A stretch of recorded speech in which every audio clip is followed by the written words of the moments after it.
by Riverside.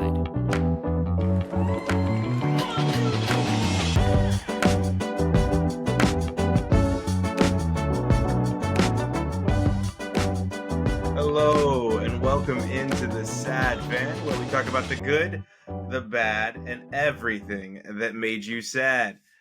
And it's back. Football is back, and the Jets are... I don't know anymore. I think I lost all religion, to quote the song, because last night I went to sleep thinking, "Oh, this is gonna be a good game. I'm gonna have to miss," and then I woke up because remember I am in a different country. I woke up and I was like, "Shut up! That's not true." I turned the game off at halftime because Yeah. Aaron Rodgers was done, and Zach Wilson was not looking good. He had just thrown a pick. It was like 13-3. The Bills were just like controlling the game. And I was like, this game's probably going to be over. And Josh Allen folded, and Zach Wilson somehow played lights out. Wes, I can tell you're so bored by this conversation because here I was trying to set up the show, and Wes is like, I'm talking stats right now. Zach Wilson was terrible, and the Bills were going to crush them, so I shut off the game. I was like, hold on. Let's sit on the Aaron Rodgers. This is pretty big news. I was just setting it up, Wes. I was just setting it up. Now we can talk about Aaron Rodgers. No, we're talking ball immediately. That's how we do the show. But yeah, no. So I woke up and I don't care about the sad Jets fans. I go, shut up to my phone, right? And I immediately flip over to, unfortunately, X, because that's a decent source of news still. And I'm like, oh my gosh, Aaron Rodgers is out for the season. This really happened. And then you get to all the memes of all the sad Jet fans in the stadium. A middle finger. I mean, it was a summer of hype. It was a whole year of hype. They were on Hard Knocks. I thought they had a great chance to win the division. I talked about it in our recap show, or our preview show, pardon me. I said, don't sleep on the Jets. You two were right there. You were like, the Jets aren't going to do anything. But you weren't right for the reasons you thought. Because you can't predict an Achilles tear. I mean, Aaron Rodgers went on like a midnight or like pitch black cave ayahuasca journey just to tear his ACL or his Achilles 3 plays his Achilles tendon. What were you going to say, Chelsea? I just said I actually did watch the whole game. I was chatting with a few friends. We were like watching. We were all watching the game together. So it was it's actually been a pretty fun way to keep me engaged for the game. But like, whoa, like we all kind of just like sat down for a second. We were like, what even happened right there? And you know, but the craziest part was that like you saw him getting on the car, you saw him leaving, you know, the stadium and going back into the tunnels and stuff, and then you saw him walk on his leg, which is like mind-boggling. So I assumed it was like a high ankle sprain or something like that, but for it to come back for like a full tear, like, and that is like an Achilles tear is like my nightmare injury, especially at this age. But like I've worn high heels for so long that my Achilles is actually shortened, so I worry about it all the time. It is terrifying, and it's hard to recover at me and 39, 40 Aaron years old Rodgers' age. Yeah, it's rough. Yeah, I've had Achilles tendonitis. I still have it a little bit, and it sucks. Yeah, I don't think he's ever coming back from this. No, he's 39. He's been playing football for 25 plus years. I think he's done. He might try to come back, but he's going to be a shell of himself. Like, he's not going to be able to move in the pocket. He's going to be a statue. I mean, it's such a bad injury. It's named after someone that was part God. Yeah. So it's a bad injury. It's an important tendon in your body, especially the body of an athlete. It is interesting that Stifler was able to go out there and win the game for the Jets. That was wild. I don't think he won the game as much as the Jets defense is just dominant and Josh Allen lost the game. Yeah. What was it? 3 interceptions from Josh Allen? 3 picks. Yeah, it was pretty bad, but I think that it was a combination of, I mean, you've got some pretty young guys on the Bills O-line, but that are just not able to protect him, as well as some big hefty dudes on the Jets line, and it just I felt bad for Josh Allen. Really, I think it was more everything around him failing, and rather than him actually making a whole lot of mistakes. Because if you look back at the interceptions that he did throw, a lot of them were basically thrown in duress, where he was trying, like, I think two of them were like he was trying to throw the ball away, and it, like, one got tipped, and I think another one was just unfortunate. Really, another one was straight to a Jets player, but at least two of those I think were under duress. So here's the thing. I don't think this game is indicative of how these two team seasons are about to go. No. I just don't. No. I think that we're going to see the Bills recover. They're going to fix it, right? They're going to go back to what they do best, right? Which is Josh Allen getting the ball down the field, Josh Allen a little bit in the running game, and then they have a good defense, obviously, right? But the team I'm kind of worried about, to be frank, is the Bengals. That was a very terrible showing from Joe Burrow. I was like, what is going on? After he have signed the Jamar Chase in my contract the fantasy, night he got like before. no points. Yeah.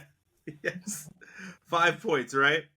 Yeah. And it was funny because Jamar Chase probably has the quote of the weekend because Saw that. the same as so before the game he said, I don't even know what they are. What's a brown? I think there's some elves. And then after the game he goes, I'm just frustrated because I called their ass elves and we just lost to some elves. Real talk. See, that's the kind of like crap talk that I like. He didn't take it back. Yeah. He just like leaned into it. He was like, yeah, we lost to some elves. It was fantastic. Gotta get some kraut, man. It was fantastic. But yeah, Joe Burrow, I don't know what happened to him in that game. I don't know if Paul Brown said, hey, do not throw the ball to T. Higgins at all because we're going to cut him anyway. Because I don't know if you guys saw that news that came out where the Bengals said, we're not going to be signing T. Higgins. Oh, wow. Before the game. And I'm like, way to alienate the player. It's something to the effect of T. Higgins is not in our future plans. And I'm like, that's very aggressive for a player that's a contributor and still on your team. Why would you do that? Didn't Burrow have an injury? Yeah, he had a strained calf. He had a strained calf. Yeah. He was out all preseason.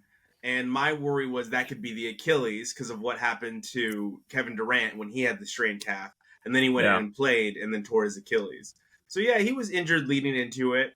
But overall, outside of those few games, the NFL weekend was mostly chalk, except for a game where we thought a team up in the PNW was going to dominate this year. I thought they were going to be very good, possibly compete with the 49ers, who just steamrolled the Pittsburgh Steelers this weekend. They did. That's just a good game. And Brock by Purdy halftime, it was like, that was over. Yeah. But Seattle, they went, they went home. Seattle was home against the Rams that lost their entire roster, it seems, and just got the doors blown off them. What happened? It was good in the first quarter. I thought we were going to win, and then we just kind of fell apart. Geno Smith was not managing the game very well. Mm-hmm. He wasn't getting the ball to one of his three amazing playmakers. I think he hit DK Metcalf for a good touchdown first quarter, and that was it. DK had almost 100 yards in the first quarter. The first half. Nothing. And they just stopped throwing the ball to DK. Kenneth Walker was good. That's the bright spot. Kenneth Walker was killing it. Him and DJ Dallas, but he has a great clip too. Kenneth Walker, where he trucked a cornerback on the Rams. Oh yeah, I saw that. Pretty good. Yeah. But it was Tyler. The balls that were thrown to Tyler by Geno were not really catchable, so I don't want to blame Tyler because he did drop a touchdown, but that ball was a tough ball to catch in the end zone. I I don't know. What did Geno just regress to what Geno really is? I don't know. It's hard to tell because it's week 1. We'll see. Yeah. But I did also see like I don't know. Again, I hate to blame like the O-line, but like Geno got bagged a couple of times. Pretty good. You are I think leaning in on the big uglies this week, Chelsea. I know, You're I like know, the but Bills' offensive line sucks. Seattle's offensive line sucks. but in the last 2 minutes of the game, it was like back-to-back sacks on him, and he looked defeated, just absolutely just over it, wanting to go back to the locker room and clock out. I'm all for improvement, but Geno has been Geno for quite some time in the NFL. So I think it's time. I know you guys don't want to hear this because you just signed him to a 3-year contract. No, wasn't it a 1 year? I thought it was a 3-year. I thought it was a prove yourself. Yeah, year. I thought it was. I thought last year was the prove yourself. I thought he signed to a 3-year contract over the summer. I don't know. Okay, we'll take a look at that. We'll get clarification on that. But anyway, is it possible that he could have just regressed to the mean? That last year was the exception and not the rule? Because DK appeared to be open most of that game and just not getting the ball at all. There were so many wide open spots he missed. Like the flea flicker he had, I think it was Jackson Smith and Jigba was wide open, and he decided to run it instead. How many balls did Jackson Smith and Jigba get thrown? Like 3? Yeah, 3, I think. Not very many. Yeah, it was a rough showing for that team. I think Seattle's still going to be good. I don't think the Rams. I don't think Tutu Atwell is the answer. I think who was the other Rams receiver I talked about in pre-production? Patrick Nacua. I don't know that he's the answer, but maybe he's the new Cooper Kupp because he was catching everything out there for them. Seriously. Yeah. He's just everything was up for his. And go ahead. And to make it worse, the Mariners can't win a freaking game. So it's like we're out of the wild card right now. Yeah, it's weird. The Mariners got a few weeks, and the Marlins like switched places because the Marlins were out, the Mariners were winning, and now the Mariners can't win a game, and the Marlins are in the race. I'm a very sad PNW fan right now. Yeah, well, it's been at rough. least you're not a Giants fan. Because it could be so much worse. Wow. I think I was talking crap about the Cowboys last week, saying, like, I think they're going to miss the playoffs. But that was a very dominant performance by their defense. And it helped you with your fantasy team, like 40 points from their defense. You know, all I kept thinking about when I was rewatching that game was I'm never going to have, like, the Cowboys can do nothing for the rest of the year. And I still have to hear Cowboy Super Bowl before it gets out of my, like, before I say the word, because they won 40-0 against a team that won a road playoff game last year.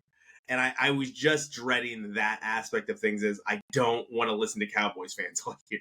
I'm not going to Super Bowl, but I think they are going to win the division. Really? Yeah. You think they're better than the Eagles? I think it'll be close. I think it's going to be like down to the last week. Both teams are pretty stacked on paper. I do. But the Cowboys are going to Cowboy. Go ahead, Chelsea. I was going to say, yeah, I think it's way too early. I mean, yes, we already had like our preview show where we gave, our like great hot takes. But yeah, I do think it's way too early to be making definitive declarations like, yes, they're better than the Eagles after week 1. Like, let's talk around like week 4 or 5 before we start saying like this is where we think it's going to go. I am backpedaling from my previous statement where I said they were going to be third in the division. I think they're going to be first or second, and they're going to make the playoffs. It's week 1, but that doesn't mean we can't say they're the best ever. Tampa might be the best team in the NFC South because they'd be the best contender, right? Because I thought Minnesota was going to be very good this year. I thought Kirk Cousins has a lot to prove. If you watch quarterback, it kind of made a lot of people fall in love with Kirk Cousins, even though he's kind of weird if you actually read into some of his beliefs. Kirk Cousins is always going to be Kirk Cousins. Just like Geno Smith is always going to be Geno Smith. Yeah, it was a terrible game by them. Justin Jefferson was just as frustrated as DK Metcalf, except for he didn't push a cornerback onto the ground for no reason. Right? That dude has a temper. He does have a temper. There's a lot going on with wide receivers right now. There are new divas. Again, we had Chad Johnson, Terrell Owens for a while, and now we've got DK Metcalf and Justin Jefferson.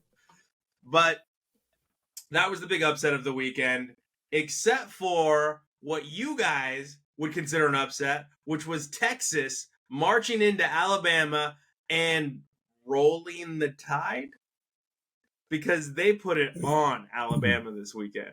Did you guys get to watch that game? It was a later game. I did. I did get to watch the game. I mean, for my brother, it's still nice and early. I mean, he probably was even able to watch the Hawaii game before dark. Well, he was in Texas, though. Yeah. That's right. I forgot. I saw the scores on a scoreboard in the stadium, but we'll get to that. Yeah, I mean, I'm still not ashamed of my prediction. Like, it's not crazy to think that Texas, who did lose to Alabama in Texas last year at DKR, would go into Alabama this year and pull off the upset. But I mean, it's absolutely crazy to ever pick Alabama to win, Chelsea. Over the last 20 years, that is the craziest pick of all time. Good for you, Texas. I still hate you. Still have no love for you, but good job. Yeah, I can't wait to see who Saban, throws into the volcano after, this week. So that was a game where it was like, I want Alabama to lose just because it makes me happy every time they lose. But at the same time, I don't like Texas either. I mean, I just wanted a meteor to hit and for both of them to just lose and go away. Aggressive. That's aggressive. I mean, if it hits Alabama, oh well. Guys, what are we doing? Let's not commit genocide against the state, please. Just because we hate their football team. I'm just talking like a medium-sized meteorite, like a really friendly meteorite. Like one that says, "Hey, how you doing?" Just a random one, like not a dinosaur killing one. Just something like that interrupts the game, and they just cancel it, and we all move on. They both have to forfeit. Yeah. Guys, you can't play a meteorite hit the A in the middle of the field. No tides rolling today. I had a feeling that was going to happen, and I said Quinn Ewers last year threw all over them. And before Quinn Ewers got hurt, it looked like Texas was going to beat Alabama in that game. And that was last year. Sure enough, well, it happened this year. Sure enough, Quinn Ewers goes in there, stays healthy, and legitimately throws the ball all over Alabama's defense. All over. And the exact same thing that I said happened to them last year, which is wild because Nick Saban and his crew, they know football. They know the game. That's why they're so good. They coach well. And I said last year, there was always a Texas wide receiver open behind the secondary. Over and over and over again, he was open. And this year, deep ball after deep ball after deep ball. I'm like, did they not watch film? Like, this is what's going to happen. They just have better athletes, which is weird to say, because Alabama gets all the athletes. They just have better athletes on the outsides than Alabama does. They're just faster and more explosive. And sure enough, down the field over and over again. Yeah, I mean, you're right. There were a lot of really, really crazy plays in that game. And I just but it was still, while it was a good game to watch, it's hard. It's also hard when there's 20 other games on at the same time. Doing 4-screen multiplayer. So I didn't especially when you have the Oregon game on, which Wes got to go to. Wes, how was that Oregon game? A nail biter?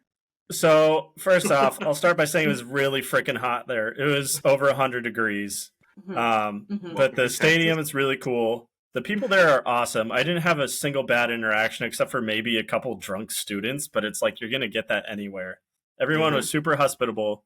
And the stadium was really cool. They just installed new LED lights.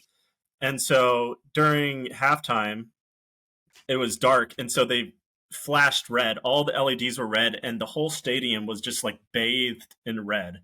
It was super cool. And I think every stadium needs to adopt that.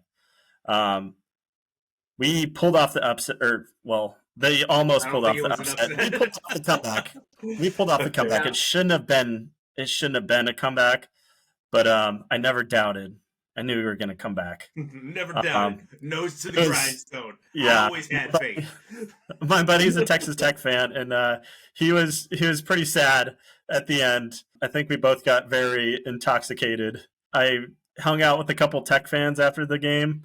I didn't watch any other games afterwards. I was just too busy celebrating. How many tortillas did you throw? 0. Matt threw one. The people in front of us had tortillas, and they only had one extra. And so instead of giving it to the Oregon guy, they gave it to the Tech fan. But so how did you not know to go to HEB beforehand and get a stack of fresh tortillas? Seriously. So beforehand, or like at kickoff, everyone throws tortillas onto the field, but there's a trick because you got to cut out like a little hole in the center so it flies like a frisbee, and you also got to let them be a little bit stale. That way they have some form to them. And some people had some really good tortilla tosses that made it like almost to midfield. They were just flying. And then some of them, they all aim them at the visitors bench. So like Oregon players were getting pelted at the beginning by tortillas. They were just like, I thought it was hilarious. Tortilla slapped. Yeah, and then they issued a penalty on Tech, and then Oregon declined it. I feel like that's just like kind of a thing now. So it's a tradition. Yeah, it's a tradition, and it was fun. I just wish I got to throw a tortilla, but... You are right, Wes, about college kids. There's always going to be a few college kids, because I don't know if you remember, you and I ran a race in Dallas, and we went to like a Texas TCU, Texas Christian bar area. Yeah. And immediately, so TCU this weekend was playing against Baylor. Well, what's Oregon's colors? Very similar to Baylor's. Yeah. It's not Baylor's colors, but they're very similar. And we walked into a bar, and this drunk college kid goes, "How dare you walk in with a..." And he goes, "Oh, you're Oregon, you're cool." It was like, dude. Wes said, he goes, "Was that guy an idiot?" I was like, yes, the guy was an idiot. Yeah. So, yeah, That's you're fun. always going to get those college kids. Unfortunately, we did have some negative news. Oh, go ahead, Chelsea. You guys, when that happened. No, but you met us later that night. We got there a little bit before you. That's right before. Yeah. I remember now. Because remember, we went to a different bar to watch the UFC fights. Right. Okay. Now, unfortunately, we did have some sad news in college football, and it seems to be this will follow sports forever, controversies in general. But Mel Tucker is currently suspended indefinitely at Michigan State throughout this investigation. I believe he's going to be fired, but he did call the hearing a sham and now has his own lawyers working against it, because if he is fired, he's fired with cause, which means he doesn't get paid. So it is the thing to do. And to he misses out on, what is it, $60 million? Something like that? $60 million. Right? If they fire him without cause, then he gets to collect a portion of that salary. Chelsea, can you tell us a bit about what the scandal is here going on with Mel Tucker? So I'm not gonna lie. Like we've had a lot of discussions about sexual harassment and sexual abuse on this channel. Unfortunately, even though this is supposed to be just like a lighthearted sports show, it turns out the reality is not quite. It's a little bit messier. This one, like, I have kind of hit my own personal wall. I'm really, I don't know how to say it. There's just been so much recently, and so I actually have not delved into some of the exact details. I've read about some of like the legal issues around it. I've kind of actually just made a nice little circle around the actual issue at hand. Having been someone who has been sexually assaulted, I just, it's a lot sometimes.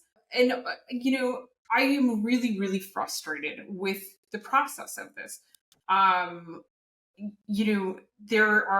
There's a lot of back and forth about whether it was consensual or not, but the fact of the matter still remains is that there was a complaint filed against Mel Tucker in December of 2022 that was found to have some veracity, that was found to have some legitimacy, and nothing happened until somebody leaked it to Sports Illustrated or one of the other outlets. last week. And all of a sudden now there's a whole flurry of things that are happening, but it's only because somebody actually leaked the story. And it's really, I'm so tired of it. I'm so tired of it. And there's this whole thing about, well, the athletic director and, people managing the program couldn't do anything about it because they didn't know about it. And the office that manages the investigations has no control over suspending him. It has to be from the athletic director. And there's just everyone's kind of pointing their fingers on why there was so much inaction. But the fact of the matter remains is that it seems like there are power structures in place at universities that really, really, really slow walk this stuff. They avoid it. I don't even know that it's slow walking. They tried to avoid it. They tried to shirk it off onto another department. Well, right. And I think that it's really, I'm particularly fed up with Michigan State because there should have been additional mechanisms. Else, right? Anywhere else. It's like, oh, I can't believe that. But Michigan State, of all places, especially after the Larry Nassar scandal. Exactly. There should have been mechanisms in place that prevent this kind of stuff where you have complaints that just sit on someone's desk for almost a year. In Larry Nassar's case, like even further, and it just takes someone actually just speaking to the media and saying, like, this is what is actually happening. Please publish a story about it. That is not how things should be done in this country. At our publicly funded, I mean, the publicly funded part is becoming less and less, real these days. But still, like these public institutions where we have just, I mean, a mind-boggling amount of sexual assault complaints. Like Michigan State has over 100 unresolved cases sitting on their desk from this past year that do not even involve students. It's not even going down to the student level. It's just complaints against staff members. Mm-hmm. What is happening over there? Like there needs to be some sort of oversight. There needs to be, as soon as, I'm sorry, this is like opinionated, opining, if you will, but as soon as a complaint is shown to have some veracity and legitimacy, there needs to be an immediate suspension. And that should just be the way that we treat all of this crap across the board. What's going on in the Big Ten in general? Because we also had well, obviously what happened at Michigan, but the player scandal at Northwestern that we talked about, right? Like where the players were being oiled up and made to run through other players and all the locker room stuff. And locker rooms get weird. I'm not going to say locker rooms don't get weird, but that the coaches were involved in that hazing stuff. at Northwestern, right? Yeah, that the coaches were involved and knew about that stuff. And even though they tried to deny it, a reporter said there's a hazing board.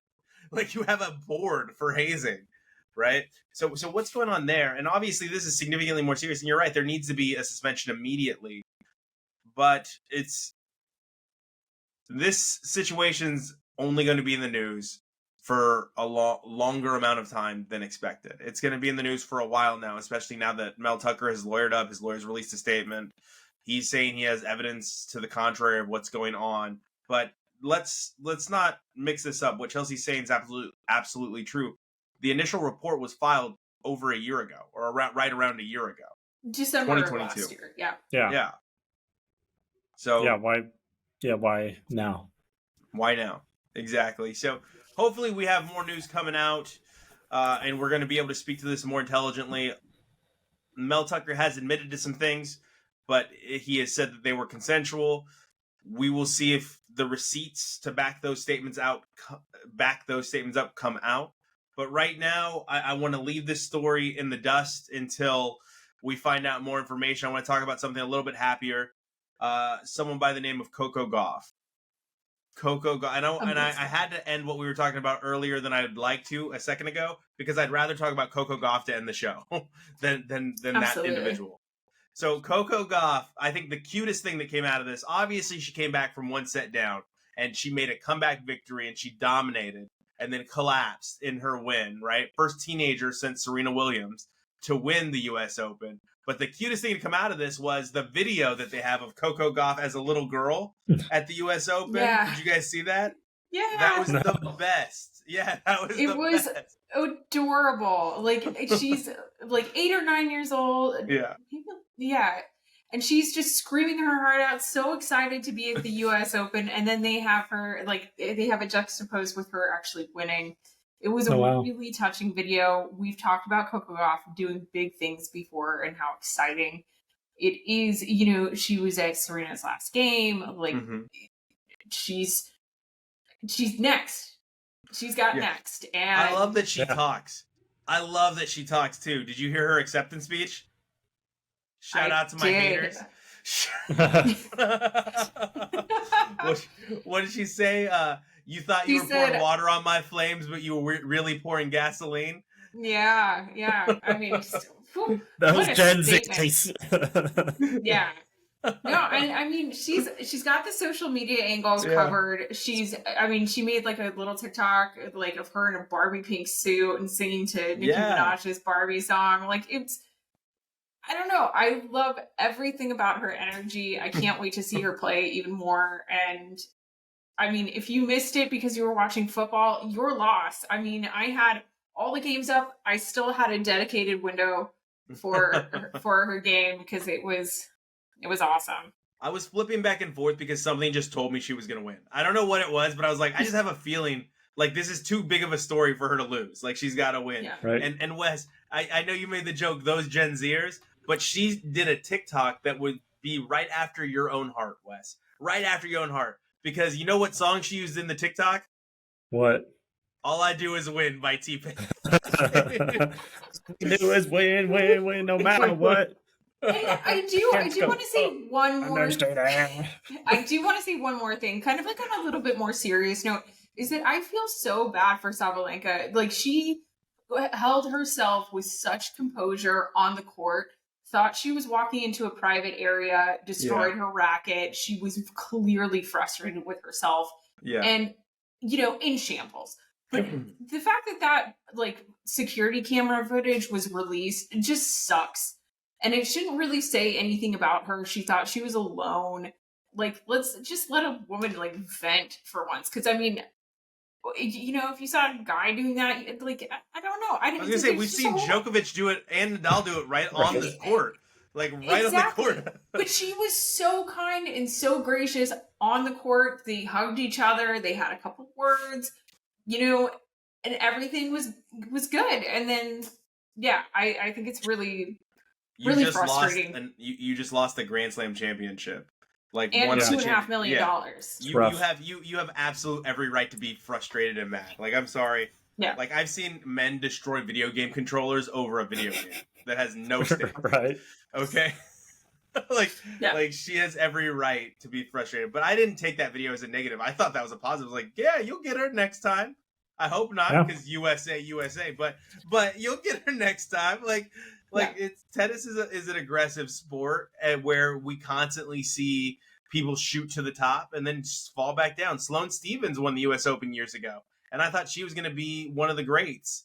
And she's good. She's a great tennis player, but she's not one of the greats. She's not somebody that's mentioned in that echelon. And I don't know. I mean, maybe Coco Gauff's going to come take this title away from the other person that I thought was going to be the young phenom in Naomi Osaka. But she says she's coming back after she has her child. But we'll see. Like, she's tend to shy away from tennis after she was the number one player. So I think maybe this is Coco Gauff's world and we're just living in it.